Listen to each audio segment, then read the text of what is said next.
오늘 이 시간 하나님께서 우리 공동체에게 주시는 말씀은요, 요한복음 19장 25절에서 27절까지의 말씀입니다. 요한복음 19장 25절에서 27절까지의 말씀, 저와 여러분들이 한 절씩 번갈아 가며 읽고 27절은 같이 읽도록 하겠습니다. 예수의 십자가 곁에는 그 어머니와 이모와 글로바의 아내 마리아와 막달라 마리아가 섰는지라. 예수께서 자기의 어머니와 사랑하시는 그녀가 곁에 서 있는 것을 보시고 자기 어머니께 말씀하시되 여자여 보소서 아들이니이다 하시고 함께 봅니다. 또 그 제자에게 이르시되 보라 내 어머니라 하신대 그때부터 그 제자가 자기 집에 모시니라. 아멘. 오늘 이 본문 말씀을 중심으로 새로운 가족의 탄생이라는 제목을 정하고 하나님의 말씀을 증거하고자 합니다. 지난주 우리는요, 이 어린이 주일을 맞이해서 하나님께서 우리에게 주셨던 그 자녀들의 의미에 대해서 함께 생각을 해보았습니다. 하나님께서 우리에게 주신 자녀는요, 여호와의 기업이라고 했습니다. 이 기업은 내게 물려주셨지만 그 소유권은 하나님께 있다는 의미죠. 또한 우리들의 자녀는 태의 상급입니다. 바로 보상이죠. 때가 되면 그 자녀들이 우리 육신과 마음이 연약한 우리들에게 아주 큰 힘이 되어 줄 겁니다. 그런 점에서 저와 여러분 이 시간 함께 앞뒤 좌우를 바라보시면서 이렇게 인사를 나눠보면 좋겠습니다. 당신도 누군가의 기업이자 상급입니다. 함께 인사 나누시겠습니다. 당신도 누군가의 기업이자 상급입니다. 그렇습니다. 하나님께서 여러분들을 소유하고 계시고 그분께 힘이 되어주기를 원하고 계신 줄로 믿습니다. 아멘. 자, 이 가족이라는 단위는요, 하나님께서 창조하신 것 중에서 가장 작은 공동체, 기본이 되는 공동체입니다. 하나님은 그 존재 방식부터 성부와 성자와 성령, 삼위 형태로 존재하신 것처럼 하나님은 참 누구와 이렇게 함께하는 것을 굉장히 좋아하세요. 이런 그분의 함께하고자 하는 성품이 잘 드러나는 단위가 바로 가족이라는 공동체죠. 이를 통하여 하나님은 우리들에게 참 많은 것들을 가르쳐주고 계십니다. 하나님은 가족을 통하여 우리에게 첫 번째, 조건 없는 사랑에 대해서 가르쳐 주시죠. 우리 다음 세대가 바로 이렇게 장성할 수 있는 것은 윗세대 부모님들의 정말 눈물 어린 헌신과 희생 덕분이죠. 이것이 없다면 가족이 이어질 수가 없는 겁니다. 이렇게 하나님은 우리에게 바로 가족 공동체를 통하여 조건 없는 헌신적인 사랑에 대해서 가르쳐주고 계세요. 두 번째로 하나님은 가족을 통해서 문화와 가치가 다음 세대에 전수되는 것을 원하십니다. 여러분, 지금은 조금 희미해졌지만 과거의 한국을 보면요, 각 가정마다 가훈이라는 게 있었습니다. 가훈. 여러분 집의 가훈은 무엇이었습니까? 제가 어릴 적만 해도요, 집집마다 한자를 이용해서 가훈을 막 이렇게 설정했는데 그 중에 가장 대표적인 게 아마 들어보셨을 거예요. 가화, 만사성. 집이 평안하면 모든 일이 잘 된다라는 어떤 그런 가훈들이 굉장히 유행한 적이 있었습니다. 이런 가훈들이 그 집안의 문화가 되고 삶의 가치가 되는 거죠. 이렇게 살아야 된다는 가치가 다음 세대에 전수되는 게 바로 이 가족을 통해서예요. 세 번째로 하나님은 이 가족을 통하여 모든 인류가 더불어 살아야 된다고 하는 이 공동체 의식을 자연스럽게 가르쳐주고 계십니다. 여러분, 옛말에 천상천하, 유아, 독존 이런 말 들어보셨죠? 이게 어디서 나온 말일까요? 불교 용어예요. 석가모니 탄생 설화를 보면 석가모니가 태어났을 때 태어나자마자 신기한 일을 했는데 동서사방으로 7발자국씩 걸어간 다음에 갑자기 오른손을 하늘을 가리키고 왼손을 땅을 가리키면서 이렇게 외쳤다고 합니다. 천상천하 유아독존 삼계계고 아당안지 이렇게 얘기했다고요. 이게 무슨 뜻이냐면 하늘과 땅 사이에 가장 귀중한 건 나 홀로고 그런 내가 이 세상에 평안케 할 것이다 이렇게 외쳤다고 합니다. 거기서 천상천하 유아독존이 나온 거죠.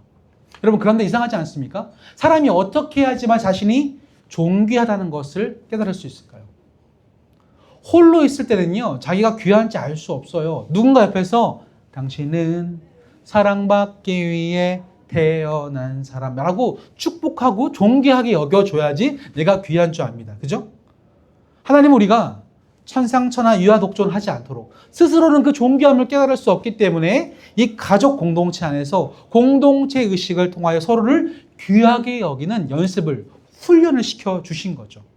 이처럼 하나님은 이 땅에 가족이라고 하는 아름다운 공동체 최소의 이 단위를 통하여 첫 번째, 무조건적인 헌신의 사랑, 두 번째, 문화와 가치의 전수, 세 번째, 공동체 의식을 배울 수 있는 길을 우리에게 허락해 주셨습니다. 하지만 안타깝게도 시대가 흐를수록 하나님의 이 걸작품인 가족이 점점점 훼손되고 있는 현실이죠. 상황을 보면요, 가족의 해체가 더욱더 빨라지고 있습니다. 최근 몇 년 동안 이 한국에서 적은 시간 일하지만 돈을 아주 많이 받는 직업이 하나 생겼습니다. 혹시 들어보셨습니까? 특수청소. 네. 이 특수청소라는 직업은요, 이 쓰레기로 가득 찬 집안이나 비상식적으로 더러워진 집을 아주 깨끗하게 만들어주는 그런 일에 종사하는 사람들이에요. 그런데 이분들의 주요 업무 중에 하나가 쓸쓸히 혼자 죽어간, 생을 마감하신 분들의 방을 청소하는 것입니다. 자, 홀로 죽음을 맞이한다고 해서 그런 죽음을 가리켜서 고독사라고 부르죠. 통계에 따르면 고독사는 해마다 증가하는 추세에 있습니다. 지난 3년간 꾸준히 3,378명부터 시작해서 해마다 100명, 200명씩 이 고독사로 사망하는 분들이 늘어나고 있어요.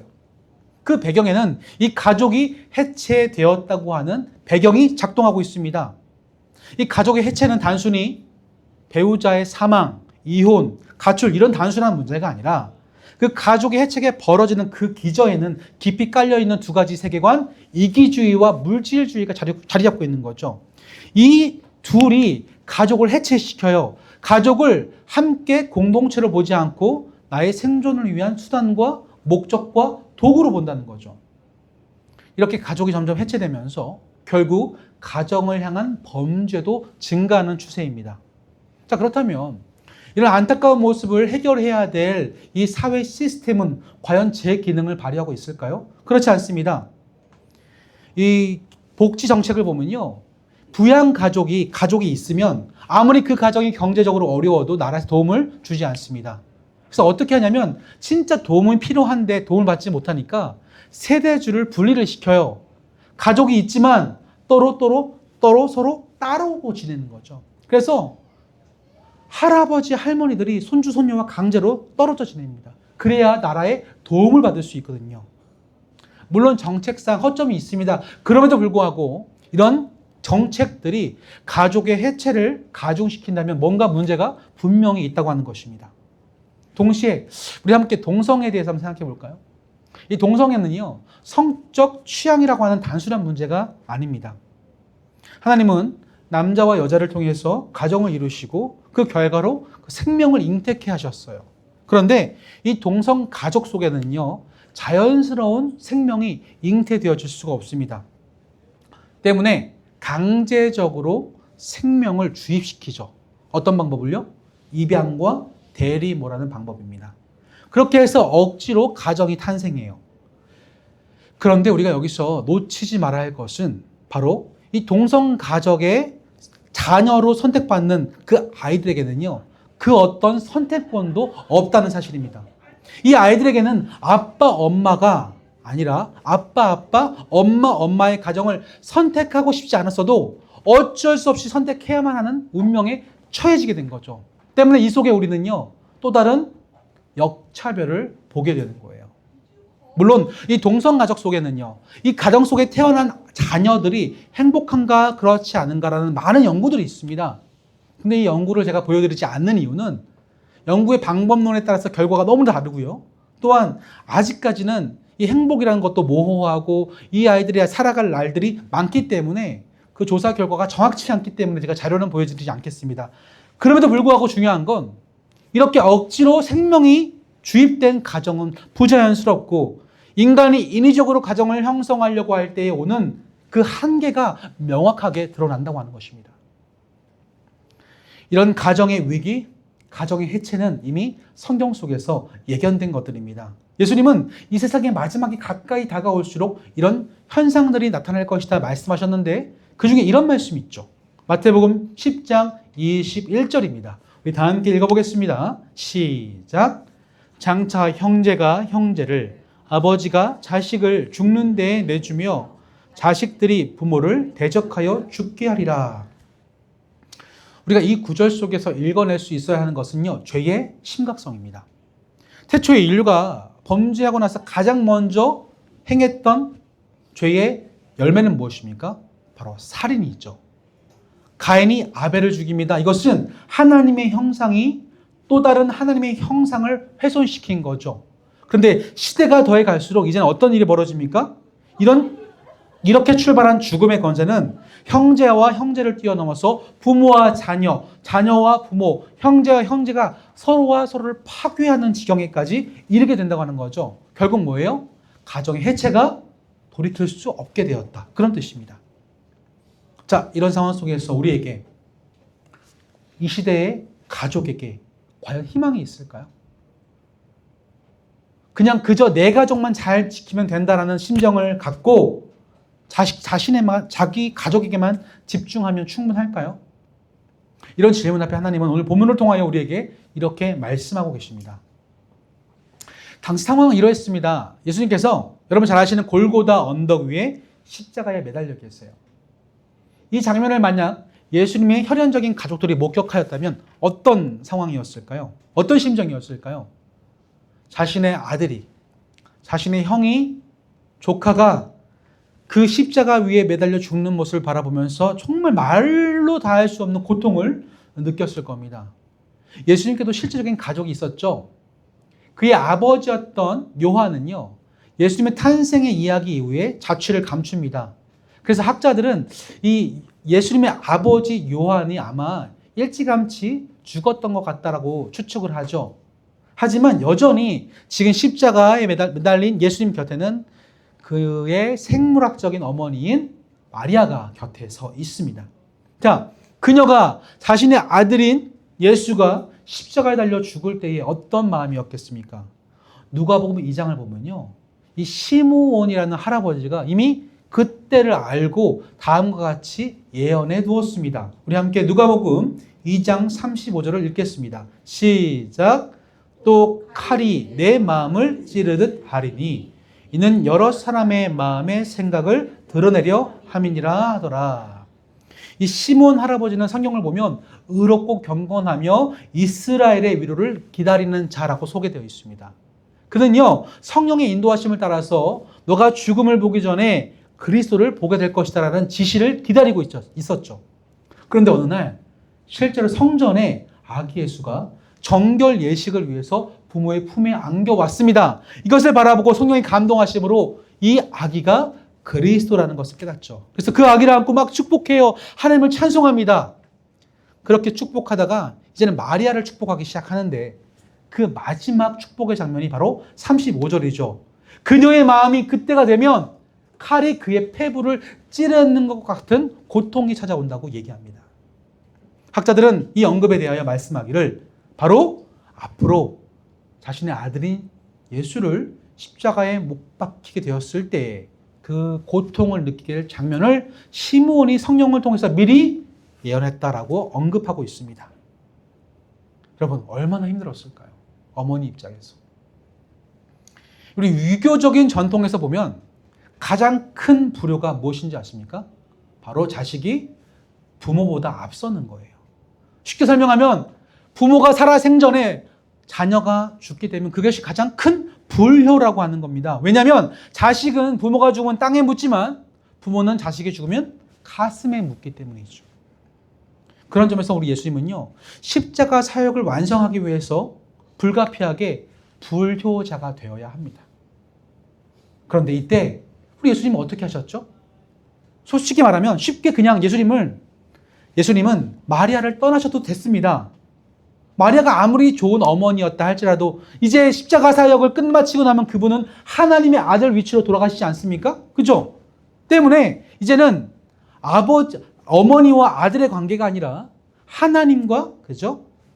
바로 피조물의 관계가 되는 거죠. 그래서 그냥 안녕하고 가셔도 됩니다. 그런데 그럼에도 불구하고 예수님은요, 지금 자신을 품어내신 그 마리아, 어머니와의 관계를 그냥 소홀히 하지 않으십니다. 어떻게 하냐면 이렇게 십자가라는 눈물 어린 과업을 이루는 과정 속에서도 마지막 숨을 몰아내쉬면서 그 어머니 마리아를 바라보시고 오늘 본문 26절에서 다음과 같이 말씀하시죠. 우리 같이 한번 읽겠습니다. 시작. 예수께서 자기의 어머니와 사랑하시는 제자가 곁에 서 있는 것을 보시고 자기 어머님께 말씀하시되 여자여 보소서 아들이니이다 하시고. 자, 이 구절을 우리가 똑 떼서 그냥 보면요, 생을 마감하는 한 아들이 자신의 어머니를 지인이었던 제자 요한에게 의탁하는 장면처럼 보입니다. 그런데 우리는 이 구절을 읽을 때 아까 칠드런스 타임에서 함께 나누었던 마태복음 12장 50절 말씀을 가지고 와서 같이 놓고 읽어야 돼요. 그때 어떤 일이 있었습니까? 아까 잠깐 소개드렸지만 예수님이 가르치고 있을 때 마리아와 그의 동생들이 찾아오셨습니다. 그때 당신의 가족들이 왔습니다 라고 얘기했을 때 예수님은 누가 나의 어머니고 누가 나의 가족이냐, 형제들이냐, 하나님의 뜻대로 행하는 자들만이 하나님의 가족이라고 말씀하셨던 거죠. 그런데 이렇게 말씀하신 이후에, 그죠? 지금 그 실제적인 장면으로 새로운 가족을 마리아와 요한을 통하여 형성해 주신다고 하는 거죠. 그죠? 과거의 유대인들은 어떻습니까? 혈연적인 관계가 구원의 이유가 된다고 믿었습니다. 쉽게 말하면 아브라함의 혈통, 아브라함의 자손만이 구원의 주인공이라고 가르쳤어요. 하지만 예수님은요, 그런 혈연 관계가 구원을 보장할 수 없다고 말씀하시면서 구원은 오직 당신을 통하여 흘리신 십자가의 보혈로만이 구원을 이룰 수 있다고 말씀하십니다. 때문에 우리는 그 보혈을 덧입을 때 말씀을 따라, 아까 마태복음 12장 50절 말씀을 따라 하나님의 뜻, 그 말씀을 따라 순종할 때에 하나님의 가족이 되고 하나님의 식구가 되고 구원을 얻게 된다고 말씀합니다. 이때부터 하나님의 새로운 가족이 탄생하게 되어집니다. 오늘 이 말씀이 예수님의 입술을 통하여 마리아에게 적용이 되는 거죠. 보소서 여자여 당신의 아들입니다. 이전까지는요, 예수님과의 관계가 그저 혈연적이었습니다. 그 가족에 집중했겠죠. 허나 그녀가 이제 십자가 보혈을 지나고 나면 예수님이 자신의 아들이 아니라 메시아가 됩니다. 그러면 성령께서 그 마리아의 성령 마음속 심령 속에서 바로 하나님을 아버지라 부르게 하시거든요. 그때부터 그녀는 하나님 나라의 진정한 가족으로 일원이 되어지는 거죠. 그래서 말씀하시는 거죠. 여자여 보소서 당신의 아들입니다. 이 말씀하신 직후에 새롭게 아들이 된 요한에게도 새로운 가족이 시작되었음을 일러주십니다. 다 함께 요한복음 19장 27절을 다 같이 읽겠습니다. 시작. 또 그 제자에게 이르시되 보라 내 어머니라 하시는데 그때부터 그 제자가 자기 집에 모시니라. 아멘. 이 이후에 이 말씀을 듣고 난 요한은 어떻게 반응했을까요? 전 감사하게도 2011년도에 터키에 배낭여행을 떠났을 때에 이 장면을 보게 되었습니다. 터키 에페수스, 지금 옛날에 에베소라고 부르죠. 이 에페수스라는 도시를 가면요, 사도 요한의 기념교회가 있어요. 사도 요한은 예수님이 제자중에서 가장 오래 생존한 인물이죠. 근데 그가 마지막 생애를 보냈던 곳이 이 에페소스입니다. 그래서 그곳에 무덤이 있었다고 알려져 있는데 사람들은 후대에 그 무덤 위에다가 사도 요한을 기념하는 교회를 지었습니다. 그런데 흥미롭게도 그것을 좀 떨어진 외곽 지역에 가면요, 마리아의 집이라고 알려져 있는 돌집이 있어요. 물론 고고학적으로 그곳이 진짜 마리아가 살았던 집인지는 그 진위는 확인할 수 없습니다. 다만 로마 교황청에서 오래전에 그곳이 마리아의 집이 맞다고 공인했기 때문에 우리는 그렇게 생각하는 것 뿐이죠. 그런데 이런 고고학적인 진위 여부를 떠나서 예수님께서 말씀하신 대로 오늘 성경을 보면 요한도 마리아를 자신의 어머니라고 여겼고 마리아도 요한을 자기 아들로 삼았음은 어디서 알 수 있냐면 그들이 그 에베소라는 곳에서 계속 같이 살았음을 통해서 알 수 있는 거죠. 그것은 곧 그들이 과거의 혈연적인 가족의 관계가 더 이상 아니라 하나님의 뜻을 쫓아서 살아가는 하나님의 말씀 위에서 선 새로운 가족 공동체가 되었음을 지금 우리에게 보여주고 있는 것이죠. 때문에 요한은 말씀처럼 평생 마리아를 자기 어머니로 모시며 함께 집에 모시고 살았던 것입니다. 자, 그렇다면 사랑하는 성도 여러분, 오늘 이 말씀을 통해서 지금을 살아가는 저와 여러분에게 하나님께서 전하시는 심정은 과연 무엇일까요? 교회 공동체는요, 바로 예수님을 따르는 공동체입니다. 예수님은 이 십자가 보혈을 통해서 우리에게 성령을 보내주셨고, 또한 그를 통하여 저와 여러분들이 모두가 입술을 열어 심령으로 하나님을 아버지라 고백할 수 있도록 힘을 주셨습니다.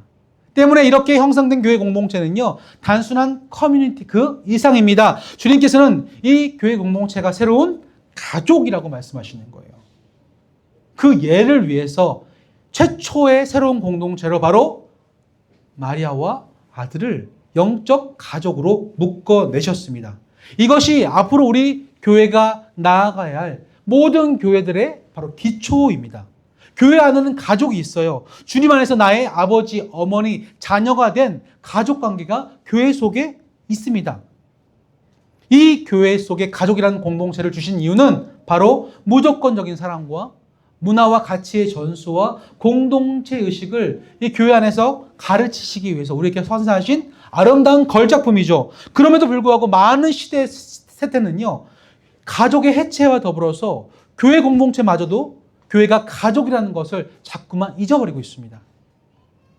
가족이란 함께 웃고 함께 우웁니다.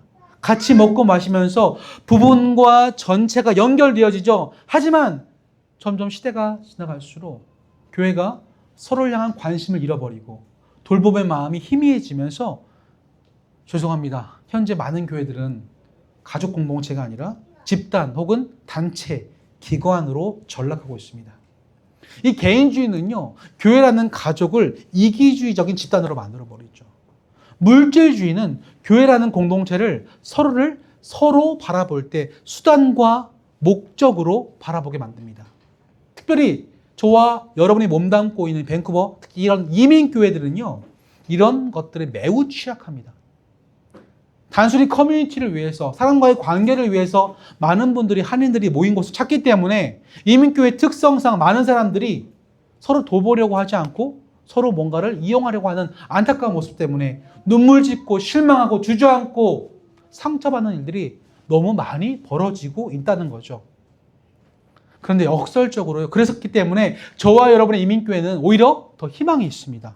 왜냐하면 오늘 예수님께서 마리아와 요한을 통해서 새로운 가족을 만들어 주셨듯이 저와 여러분이 새로운 가족이 되어서 진실된 교제를 이뤄나가고, 하나님이 이 땅에 나를 보내주셨고 이 공동체 가운데서 역할을 주셨다고 하는 것을 믿고, 또 이곳에 하나님께서 보내주신 영혼들을 나의 가족으로 환대할 수만 있다면, 가족의 해체로 아파하는 이 땅의 많은 슬픔에 잠긴 이들에게 진정한 가족, 진정한 공동체가 무엇인지 우리가 그들에게 소개할 수 있기 때문에 그렇습니다.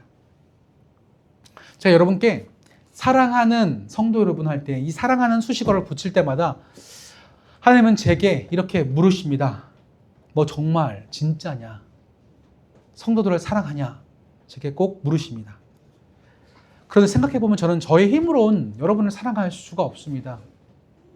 제 혈연적인 가족들도 진심을 다해 사랑하기 역부족인데 어떻게 여러분을 자신감 있게 내 힘으로 사랑할 수 있다고 고백하겠습니까? 더구나 그럼에도 불구하고 함께 사랑한다고 고백하게 하시고 나를 이끌어내시고 이 교회 공동체를 만들어가게 하시는 하나님이 내 안에 계시기 때문에 저는 자신감 있게 여러분을 향해서 사랑한다고 고백하게 되어집니다.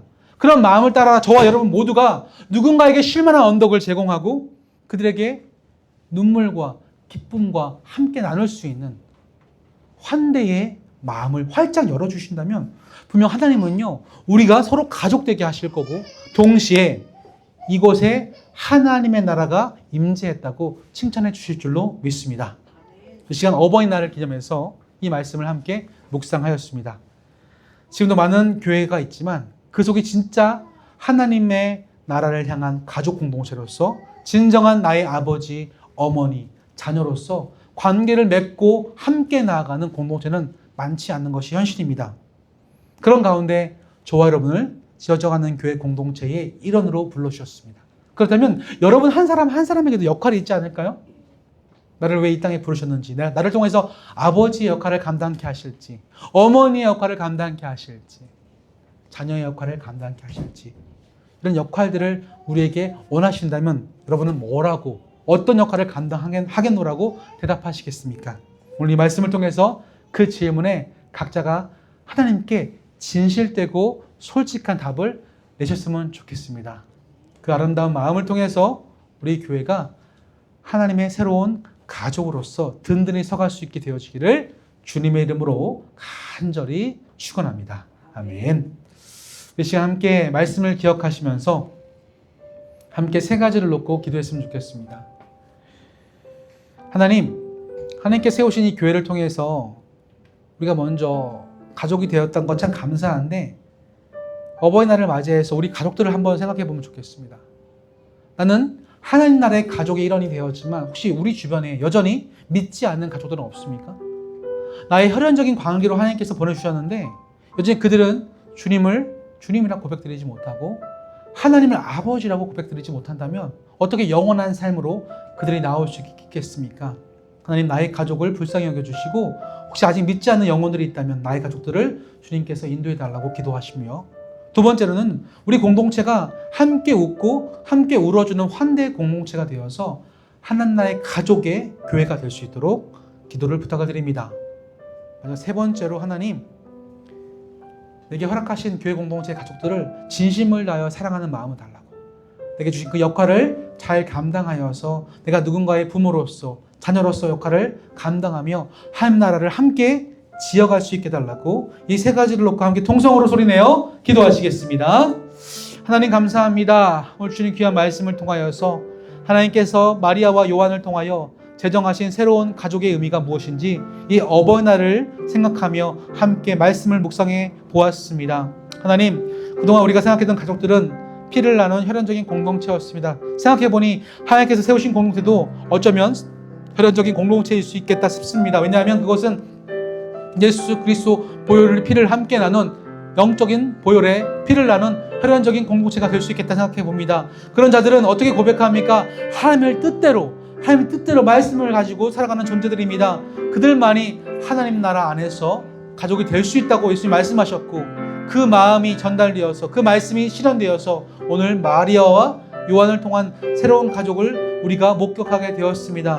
그렇다면 우리는 어떻게 살아가야 합니까? 하나님께서 공동체 안에 내게 주신 역할들이 있습니다. 때로는 영적인 아비와 어미 역할을 감당하며 자녀의 역할을 감당하면서 이 공동체가 단순한 모임이 아니라 하나님의 가족의 의미를 아버지 되새기며 바로 세워가는 공동체로서 나를 이 땅에 부르셨다면 하나님 나는 어떤 역할을 감당하겠습니까?